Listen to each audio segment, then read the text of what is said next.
Today we have the 2023 Kia Sportage. This is a hybrid electric petrol vehicle. It has done just under 64,000 miles with an automatic transmission. To the left of our steering wheel, we have voice control as a feature, as well as automatic headlights. On the right, we have cruise control and automatic wipers. Moving on to our screen, we can access our map, navigation, button settings, radio, media, and setup.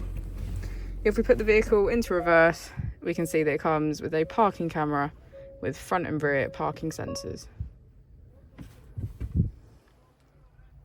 Just below we have our AC with heated seats on either side and our heated steering wheel.